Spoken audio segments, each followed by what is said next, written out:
नमस्कार, आपण पाहत आहात पुणे लाईव्ह न्यूज. पाहुयात आज दिवसभरातील ठळक घडामोडी. राजगुरुनगर शहरात रस्त्याच्या कामासाठी विजेच्या खांबाची शिफ्टिंग करताना कंत्राटदाराच्या 2 कर्मचाऱ्यांना विजेचा जबरदस्त धक्का बसला. यातील एकाचा मृत्यू झाला असून दुसरा कामगार जखमी झाला आहे. सदरचा अपघात राजगुरुनगर शहरात प्रांत कार्यालय ते LIC ऑफिसच्या दरम्यान आज मंगळवारी 19 डिसेंबर 2023 रोजी घडला आहे. सचिन रवींद्र वटी, वय वर्ष 20, मूळ राहणार देवरी, जिल्हा गोंदिया असे मृत्यू झालेल्या कामगाराचे नाव असून स्वप्नील राधेश्याम मानकर, वय वर्ष 20, राहणार देवरी, जिल्हा गोंदिया असे जखमी कामगाराचे नाव आहे. या दुर्दैवी घटनेप्रकरणी अधिकाऱ्यांनी माहिती देण्यास असमर्थता दर्शवली आहे. या घटनेस जबाबदार असणारा ठेकेदार आणि संबंधित अधिकारी यांच्यावर कार्यवाही करण्याची मागणी होत आहे. मुळात ज्या भागात भूमिगत वीज वाहिनी टाकणे गरजेचे होते त्या ठिकाणी अत्यंत धोकादायक पद्धतीने हे काम करण्यात येत होतं. मोठ्या प्रमाणावर यासाठी प्रांत कार्यालयाच्या समोर झाडांची कत्तल करण्यात आली होती. त्यातूनच हा दुर्दैवी अपघात घडल्याची चर्चा राजगुरुनगर शहरात आहे. अत्यंत बेजबाबदारपणे काम करणाऱ्या कामाच्या ठेकेदारावर कठोर कारवाई करण्याची मागणी होत आहे. दरम्यान रात्री उशिरा यातील मृत कामगाराचा मृतदेह चाकण ग्रामीण रुग्णालयात उत्तरीय तपासणीसाठी आणल्याची माहिती समोर आली आहे. दुसऱ्या जखमी कामगारावर राजगुरुनगर येथील खासगी रुग्णालयात उपचार सुरू असल्याची माहिती प्राप्त झाली आहे. चाकण MIDC मधून ऑटो स्पेअर पार्ट्स घेऊन नाशिककडे जात असलेल्या भरधाव कंटेनरचा अचानक टायर फुटला. अनियंत्रित झालेला कंटेनर रस्त्याच्या बाजूला लावत असतानाच अचानक आगीचा भडका उडाल्याने चालक वाहकांनी उड्या मारून आपले प्राण वाचवले. परंतु कंटेनरमधील लाखो रुपयांचे ऑटो स्पेअर पार्ट्सची राख झाली. हा अपघात नाशिक-पुणे महामार्गावरील आळेफाटा बायपासवर सोमवारी रात्री 10च्या सुमारास घडला.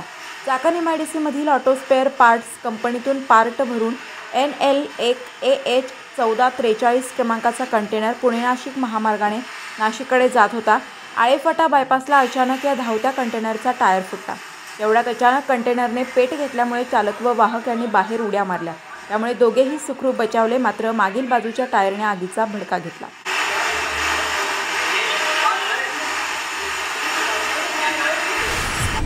शेतामध्ये नांगरणी करत असताना शेत वहिवाटीस अडथळा निर्माण करत 5 ते 6 जणांनी डॉक्टर व त्याच्या पत्नीला मारहाण केली आहे. ही घटना खेड तालुक्यात कोयाळी येथे घडली आहे. या प्रकरणी दीपक चंद्रकांत बांगर, वय 38, राहणार बोराडेवाडी यांनी आळंदी पोलिसात फिर्याद दिली आहे. जालिंदर बाबा दिघे व 48, राहणार अंधेरी, शरद बाबा दिघे, वय 46, राहणार कोयाळी, रोहिदास बाबा दिघे, वय 43 व इतर 3 महिला यांच्यावर गुन्हा दाखल करण्यात आला. आळंदी पोलिसांनी गुन्हा दाखल केला असून पोलीस पुढील तपास करत आहेत.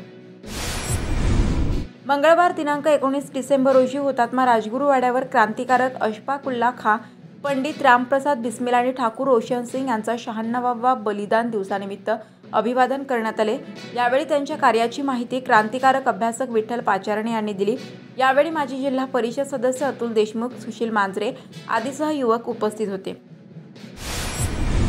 आजवर आणीबाणीविषयी ऐकलं होतं, पण आज अघोषित आणीबाणी प्रत्यक्ष अनुभवली अशी संतप्त प्रतिक्रिया देत खासदार डॉक्टर अमोल कोल्हे यांनी आता कांदा उत्पादक व सर्वसामान्य शेतकऱ्यांचा लढा घेऊन रस्त्यावर उतरावं लागेल असा इशारा केंद्र सरकारला दिलाय. कांद्यावरील निर्यात बंदी तात्काळ उठवावी आणि अवकाळी पाऊस आणि दुष्काळाने ग्रासलेल्या सर्वसामान्य शेतकऱ्यांना सरसकट कर्जमाफी द्यावी या विषयावर आज गटनेत्या खासदार सुप्रिया सुळे आणि खासदार कोल्हे यांनी चर्चेची मागणी केली. मात्र कोणतीही चर्चा न करता खासदार सुळे आणि खासदार कोल्हे दोघांचेही थेट निलंबन करण्यात आलं. सरकारचा तीव्र शब्दात खासदार डॉक्टर कोल्हे यांनी निषेध केलाय. भारतीय जनता पार्टी चाकण शहराच्या वतीने चाकण शहरातील पदाधिकारी यांच्यासाठी आयुष्यमान भारत कार्ड आपल्या मोबाईलवर कसे काढायचे याचे प्रशिक्षण देण्यात आले. करंजविहिरे आरोग्य केंद्राच्या आशा वर्कर आशा टिंगरे व मंगल गायकवाड यांनी प्रशिक्षण दिले.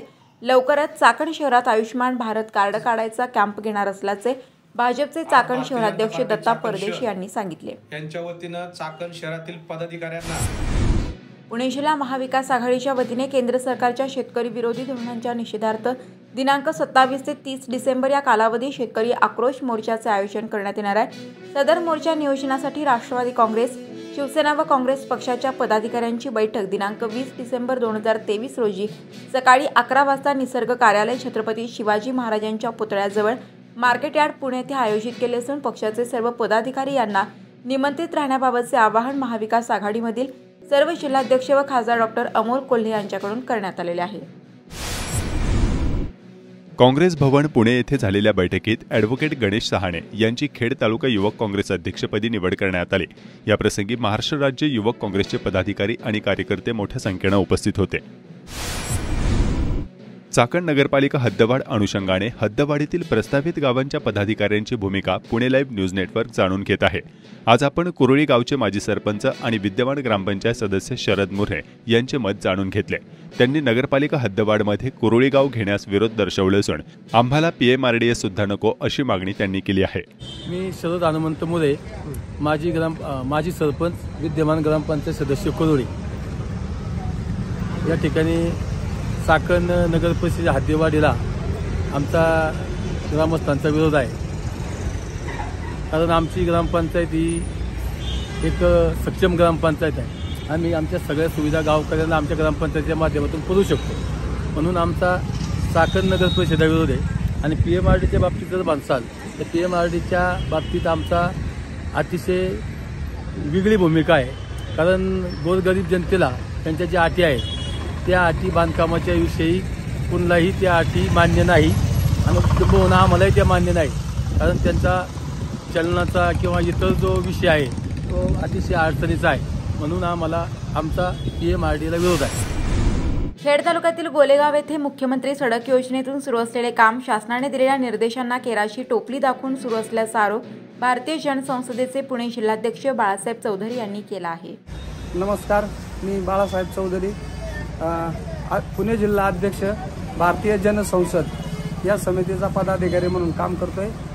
आज खेड तालुक्यातील गोलेगाव तालुका खेड या ठिकाणी मुख्यमंत्री सडक योजनेमधून 16 खिंड ते गोलेगाव असा 3,91,00,000 रुपये रस्त्यासाठी मंजूर झालेले आहेत। ते मंजूर झाल्यानंतर त्याचं टेंडर होऊन आता सध्या कामाला सुरुवात झाली, परंतु काम करत असताना ठेकेदार शासनाने दिलेले निर्देश किंवा दिलेले काम या त्या नियमाप्रमाणे करत नाही। आज त्या रस्त्याच्या कडेने साईड पट्टी खोदायचं काम सुरू आहे।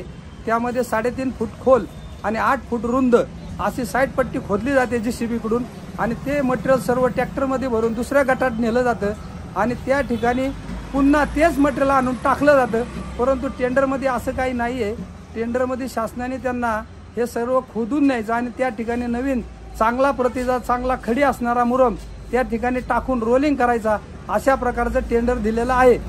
परंतु ठेकेदार मनमानीपणाने किंवा राजकीय पक्षाचा कोणीतरी पदाधिकारी किंवा कोणाचा तरी कार्यकर्ता असल्याने त्या ठिकाणी त्याला कोणतेही अधिकारी अटकाव किंवा त्यांच्यावरती कारवाई करत नाही। याबाबत मी कार्यकारी अभियंता असन डेप्युटी असन यांना मी त्याची पुराव्यासह तक्रार दाखल केली आणि त्यांनी या रस्त्यावरती व्हिजिट पण दिली। त्यांच्या मी निदर्शनच आणून दिले की 16 खिंड ते गोलेगाव 4.5 किलोमीटर अंतरावरती एक फायबर इंटरनेट ग्रामपंचायतला केबल टाकली गेली होती।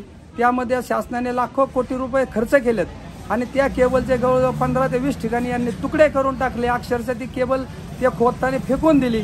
त्यामुळे आमच्या ग्रामपंचायतला यापुढे कधी आता इंटरनेट सेवा ही मिळणार नाही। या ठेकेदाराने ती लाखो रुपयाचे नुकसान केलेले आहे। मुद्दा 1 आणि मुद्दा 2 यामध्ये जे रस्ता खोदला गेला त्यामध्ये देखील त्यांनी अनियमितता केली आणि भ्रष्टाचार मार्गाने पैसे मिळवण्याचा मार्ग अवलंबून त्यांनी त्या ठिकाणी उत्खनन करून नेलेला मुरम हा पुन्हा त्याच ठिकाणी भरत आहे आणि त्याचे शासनाकडून बिल काढणार आहे।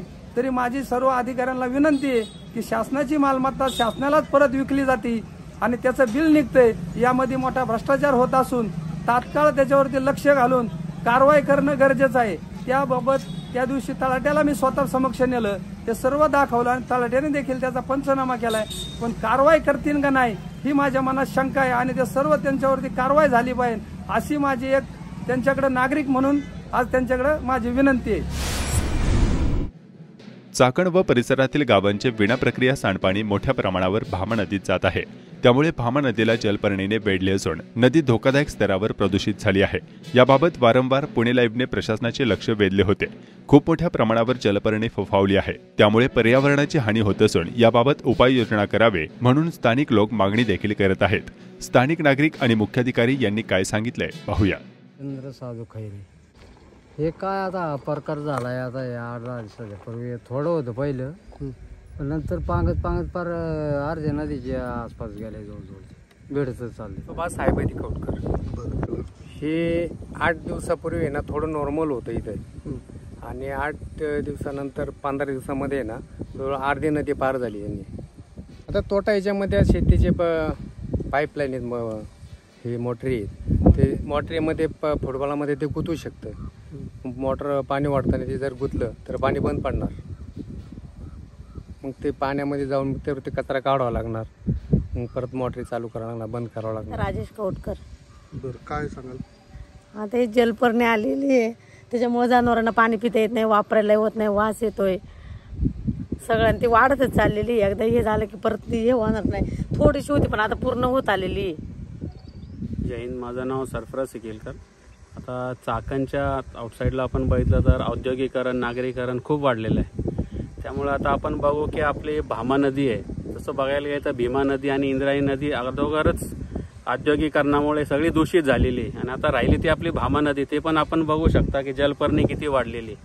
निलेश दादांनी आता सांगितल्याबद्दल तर त्याच्यामधून आपण कळून येतं की बाबा औद्योगिकरणामुळे आपल्याला इथं किती त्रास झालेला आहे. शेतकऱ्यांना पिण्यासाठी पाणी आपल्या जनावरांना ते देऊ शकत नाही, शेतीला देऊ शकत नाही. तर मला ही सरकारला, नगर परिषदेला आमची हीच विनंती आहे की लवकरात लवकर याचं काहीतरी विघटीकरण करून जलपर्णी लवकरात लवकर काढून याचं पावित्र्य निर्माल्य हे जपावं, ही माझी नम्र विनंती. नमस्कार, मी निलेश कडपाटील. आपण यापूर्वी पुणेला वेळोवेळी बघितलेलं आहे की कसं राक्षवाडीला 15 दिवसापूर्वी दाखवलं की जलपर्णी या नदीमध्ये, भामा नदीमध्ये सुरू झालेली. आपल्या खेड तालुक्यातील सगळ्याच नद्यांचं वाटोळं झालेलं होतं. आता हीच नदी वाचली होती. तिकडं आपण बघितलं खेडला भीमा नदीत पण जलपर्णींनी वाटा टाकला, इकडे इंद्रायणीला आंदोलनं चालू आहे. आणि राहिली होती ती आपली भामा नदी. तर भामा नदीमध्ये आपण गेल्या वर्षभर पाहिलं की बाबा इथं काळं पाणी येते, मासे मारते, ते पण तिकडं दुर्लक्ष झालं प्रशासनाचं. आणि आज आपण 15 दिवसापूर्वी जी जलपर्णी सांगितली होती तर तिने पूर्ण नदीलाच आता वेढा टाकलाय. आणि ही जलपर्णी एकदा जर मॅच्युअर झाली तर मी जेव्हा अधिकाऱ्यांशी बोललो, इथे यामधले जे तज्ज्ञ अधिकारी आहेत MPCBचे आणि पर्यावरणमध्ये जे काम करणारे लोक आहेत, तर ते म्हणले या पाण्यामध्ये हे जेव्हा जलपर्णी येते तर हे पूर्णपणे सिवेजचं पाणी मिक्स झालेलं आहे नदीमध्ये. आणि फॉस्फेट आणि नायट्रेट याचा प्रचंड प्रमाणावर जेव्हा ओघ आपल्या नदीमध्ये येतो त्यावेळेस ही जलपर्णीला पोषक वातावरण आहे. तर ती आत्ता प्रीमॅच्युअर असताना जर आपण ती काढून टाकली, वारंवार नगरपालिकेने असो किंवा जे काही बाकीच्या ग्रामपंचायती त्यांनी जर वारंवार हे जर काढलं तर ती अटकाव करू शकतो तिला. ती आता पूर्णपणे संपणे म्हणले अशक्य आहे, कारण की एकदा ते सुरू झालं की ती कधीच मरत नाही. आता नगरपालिकेने जो आपला सिवेज ट्रीटमेंट प्लांट करायचा आहे तो करत असताना आम्ही सांगितलं की नाणेकरवाडी असेल, मेदनकरवाडी असेल, कडाचीवाडी असेल आणि खराबवाडी असेल, तर या वाड्यांचं जे पाणी आहे ते अन्य जी गावं आहेत त्यांचं पाणी नगरपालिकेच्या चक्रेश्वर वाड्यामार्फत किंवा अन्य वाड्यांमार्फत जे ह्या नदीला इथं जो पॉईंट आहे, एंड पॉईंट त्याचा पठरावाडी मार्गे कौटकरवाडीच्या तिथं, तर आपण ह्या कौटकरवाडीच्या आता लोकेशनला आहे. इथं मोठ्या प्रमाणावर इथून सुरुवात झाली आणि ती पण राक्षवाडीपर्यंत आपण त्या दिवशी बघितलेले. तर ह्याला आता अटकाव करू शकत नाही हे जर पाणी रोखलं नाही, कारण की धरणाचं पाणी आता बंद होणार आहे, फक्त सांडपाणी जाणार. मग हे शेलपिंपळगाव, सिद्धेगावांपर्यंत ह्या आपल्या शेतकऱ्यांचं नुकसान आहे. आम्ही भामा आसखेडच्या अधिकाऱ्यांना विचारलं तर ते म्हणले आता आम्ही एकदा तिकडचं पाणी सुरू झालं सगळं शहरांचं, तर इकडं धरणामध्ये पाणी सोडायची प्रोव्हिजन नाही आणि कालवे पण रद्द केलेले. तर आपल्याकडं फक्त प्रदूषणाचं आणि साबणाचं, सिवेजचं पाणी लोकांनी या शेतकऱ्यांनी वापरायचं का? पण याचा त्रास शहरवासियांना पण होणार आहे. म्हणून माझी विनंती MPCBला की बाबा तुम्ही तातडीने ह्या उपाययोजना करा. भामा आसखेडचं सुरुवातीला जे आसखेड धरण आहे, आसखेड गाव आहे, शालू आसखेडपासून जे काही MIDC सुरू होती ते एंड चाकणपर्यंत, काळूसपर्यंत तुम्ही सगळ्या गावांचं जे सांडपाणी या नदीत येत आहे ते या भामा नदीचं सगळं सर्वेक्षण करून, तिकडे इंद्रायणीचं सर्वेक्षण करून विकेंद्रीकरण पद्धतीने MIDC, PMRD, नगरपालिका यांचं मिळून आता सिवेज ट्रीटमेंट प्लांट केले पाहिजे. आणि त्या जेवढा पाणी वापर आहे घरगुती त्याप्रमाणे सांडपाणी निर्माण होतं हे गृहीत धरलं पाहिजे नॅशनल बिल्डिंग कोडनुसार. आणि त्यानुसार प्रस्ताव करून आम्हाला या प्रदूषणातून मुक्ती द्यावी. नाहीतर हे वाढत चाललं ना तर मग आता आपण इथं स्थानिक शेतकऱ्यांचं मत ऐकलेलीच आहे. त्यामुळे माझे हात जोडून विनंती नगरपालिकेच्या सेवांना देखील की तुम्ही तातडीने ही जलपर्णी काढण्यासाठी उपाययोजना सुरू कराव्यात. आत्ताच आपण दाखवलेल्या चित्रफितीनुसार मी ते बघितले, मोठ्या प्रमाणात जलपर्णी त्या नाल्यामध्ये दिसून येते. आता मी प्रत्यक्ष तिथे व्हिजिट करणार आणि ती कशा पद्धतीने जलपर्णी आपल्याला काढता येईल किंवा कोणती टेक्नॉलॉजी वापरता येईल किंवा महानगरपालिकेची वगैरे मदत घेऊन जर आपल्याला ती जलपर्णी काढता आली या दृष्टिकोनातून प्रयत्न करणार. पण निश्चितच येणाऱ्या 8 ते 10 दिवसात आपण ते काढण्याबद्दल नियोजन करूया. खेडच्या किरिया रोहकांनी फडकवला नाशिकच्या पहिणे नवरी सुळक्यावर तिरंगा. राजगुरुनगरच्या अक्षय भोगाडे यांनी केले मोहिमेचे यशस्वी नेतृत्व. सह्याद्री खोऱ्यात आरोहणासाठी कठीण श्रेणीत गणला जाणारा 240 फूट उंची असलेला पहिणे नवरी सुळक्यावर गिर्यारोहकांनी यशस्वीरित्या आरोहण केले आहे. युवा गिर्यारोहकांनी अभिमानाने तिरंगा फडकावत केलेली ही साहसी मोहीम ठरली. या मोहिमेची सुरुवात लक्ष्मणपाडा पहिणेगाव तालुका त्र्यंबकेश्वर येथून झाली होती. जनता शिक्षण संस्था पुणे या शिक्षण संस्थेच्या नुकत्याच झालेल्या सन 2023 ते 2026 कार्यकारिणी मंडळाच्या निवडणुकीमध्ये खजिनदारपदी कविता किशोर गोऱ्हे व सहसचिवपदी राजेंद्र विठ्ठल खरमाटे यांची बहुमताने निवड झाली. तसेच पोलीस मित्र खेड तालुका अध्यक्षपदी चाकण येथील अंकुश आगरकर यांची निवड झाल्याबद्दल त्यांचा चाकणमध्ये सत्कार करण्यात आला. नमस्कार, आपण पाहत आहात पुणे लाईव्ह न्यूज.